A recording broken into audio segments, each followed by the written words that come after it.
Jay-Z and Pusha T are in the Epstein files. It's bad. What? It's bad. As soon as like the Jay-Z stuff like dropped, bro, he fled the country apparently. Oh, actually? Right Yeah, now like he's not in the States right now. In the files, you know what it says? It said that this is a victim, stating like what happened to her, and claims that she woke up to Harvey Weinstein and Jay-Z like using their fingers and doing weird things. And there's pictures of a weird ass glove in the files. It's like a rubber glove with like I seen the spirals. with the spirals. Yeah. Yo, you know what's crazy? Apparently Pusha T is the one that like sedated her. It's the person that sedated the person. Goodness. So apparently like that was Pusha T's role. So take that in. Who was friends with all of them? Kendrick? Yay. No. Before he stopped being friends with them. Remember, he stopped being friends with them for some reason. We never knew why. Why did he stop being friends with them? Why would you go to that island? There's some guys that went to the island. Hold on. That's kind of crazy. I know some that went to the island. Know some niggas that went to that island. Why the fuck would you go to that island? He's talking about Jay-Z the entire time? And Kendrick. Oh no, not Kendrick. Pusha T. Tell me who's invited.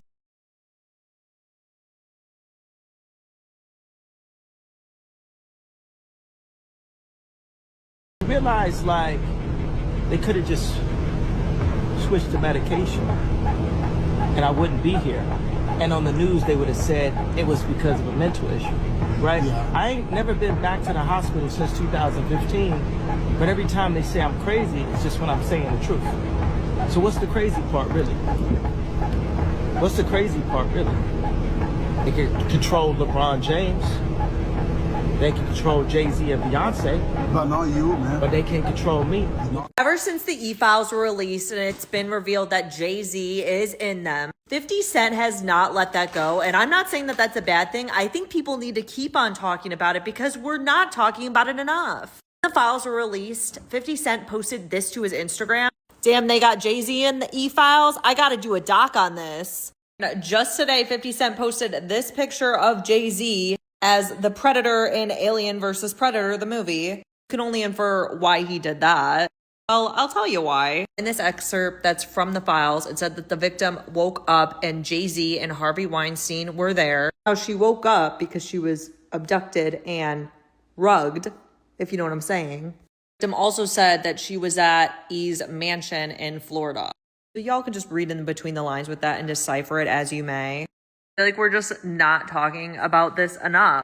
For him to be in the files and be associated with a monster, and does Beyonce know? Like, she has to know. And I know that Lizzo was out there saying, oh, this was in 1996. I don't care if these files are from 1976. And when are we going to stop these monsters from having power? 50 Cent posted that and walked away. No apology, no clarification, no lawyer statement. Just gasoline and a match. And the response from the Carter camp? Allegedly, lawyers. Immediately. Which tells you everything you need to know about how seriously they're taking this. By now, you've probably heard that Jay-Z's name surfaced in the Epstein files. But what you probably haven't heard is why the story disappeared so fast, which outlets quietly pulled their coverage, and why the one person the Carters clearly weren't prepared for was a rapper from Southside Jamaica, Queens, who has been beefing with Jay-Z for over 2 decades and has absolutely nothing to lose. Today, we go through all of it: the filing, the allegation, the media silence, and what happens when you send lawyers after 50 Cent. Let's start with the facts, because this story has been buried fast enough that a lot of people are still fuzzy on the details. Inside the recently released Epstein documents, there is a sworn statement from a woman who alleges she woke up inside Epstein's Manhattan mansion. In that statement, she claims that Jay-Z and Harvey Weinstein were both present in the room. That's the allegation, a sworn statement, in a federal filing, connected to the largest document release in the history of the Epstein investigation. Now, Jay-Z has not been charged with any crime.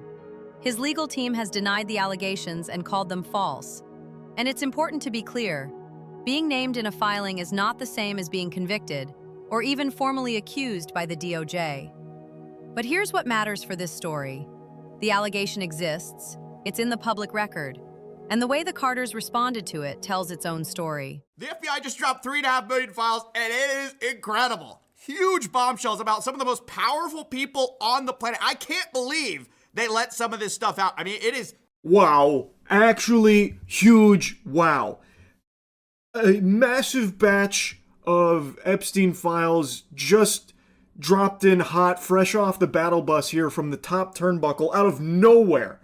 I didn't think we'd even see any more with the DOJ putting up that huge stink even recently about like how courts can't force them to release it, this and that. It seemed like this was never going to happen because getting them to comply with the law was like pulling teeth. So they were a month late, but they actually released like millions of Epstein files. And there are huge, disgusting, evil things that have been uncovered in this latest batch of Epstein files. Beyonce's former dance captain, Ashley Everett, was caught liking some real shady posts and comments. And one of those posts claimed that when people listen to Beyonce, they don't realize they're entertaining demons. But it gets even darker. Another former dancer, Khadijah Cherie, who worked with Beyonce on the Formation video and her 2016 Super Bowl performance, came out with some truly shocking claims on Instagram. She called Beyonce a witch and even accused her of allegedly calling for something to happen to her child. Khadijah wrote, "Are you effing serious? You called for my child to be R-word? You evil witch. Essence, check on my child. I'm about to blow this ish through the effing roof." Now that post quickly disappeared from Khadijah's page, and honestly, most people would have never even known about it if it wasn't for Tasha K. Tasha came through with the receipts and shared screenshots of Khadijah's post on X, and then also broke it down on...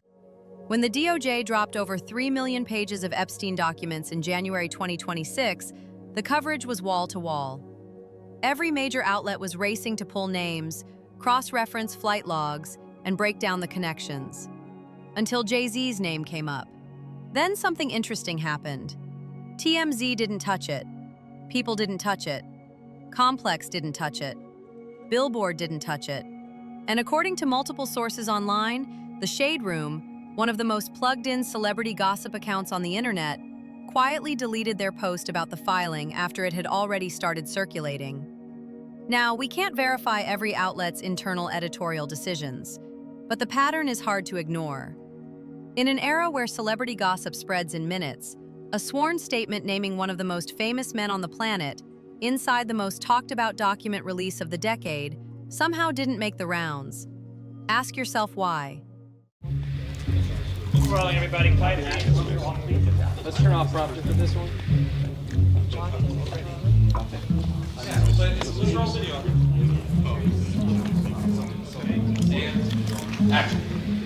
If you know anything about 50 Cent, you know that a legal threat is basically an invitation.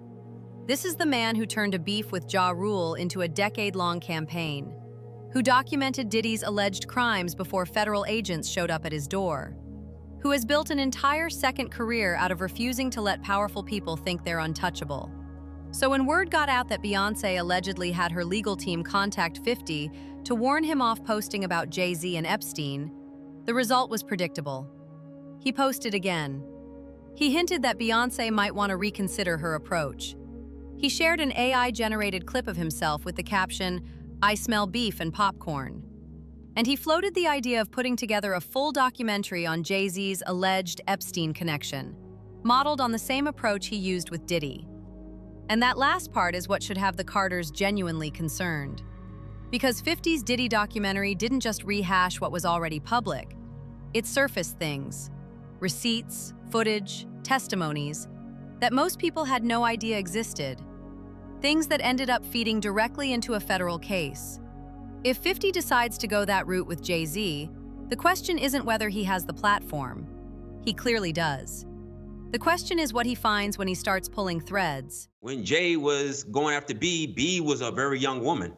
Now, I did a Rockaware photo shoot in Colorado, and I think it was during the winter time of 06 or 07.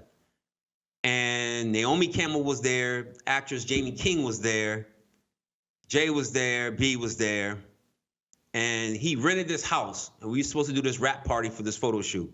We rented this house, and we were watching LeBron play. And after the game, it had to have been like 10 or 11 o'clock. So we getting ready to party. Mind you, it's all adults. There was a 13-year-old or a 14-year-old teenage Latin girl that was there, and I think she had to leave because she had school and she had to do homework. But she brought her mother with her, so it was no funny business going on, which I could respect that. So when 11 o'clock hit, we turned on the music, we started drinking, and then out of nowhere came these young children. I don't know where they came from.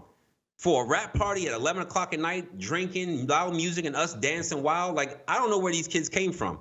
And then I happened to sit down because I was dancing with one of the assistants. And I sat next to this child, and the child sat next to Beyonce. So I hear B say something about, doesn't this look sexy, or isn't this sexy? And in my mind, and mind you, I'm not awakened as I'm awakened now. So in my mind, I'm like, what did she just say? And then I didn't pay no attention to it. And then, you know, obviously the liquor took hold of me and I had to leave. So I said bye to everybody and left. But those kids remained. I don't know if those kids were from the photo shoot themselves, but the fact that these kids came around adults during drinking hours or partying hours was already alarming to me. So when I hear something like this happens, I can't really discount it and say, oh, he could never do this, because I'm hearing stories, I'm seeing it with my own eyes, and I've been in situations where something don't sound or look right, and it's usually involving children. Here's the context that makes this more than a celebrity drama. The Epstein network wasn't just about one man's crimes. As we've covered before on this channel, the files point toward a system, a deliberately constructed operation that collected powerful people, documented their behavior, and used that documentation as leverage. Intelligence asset or not, Epstein's value was in his access. And his access required names, big names, names that made other powerful people feel safe enough to show up. Harvey Weinstein, also named in the same filing as Jay-Z, was one of the most powerful men in the entertainment industry for decades.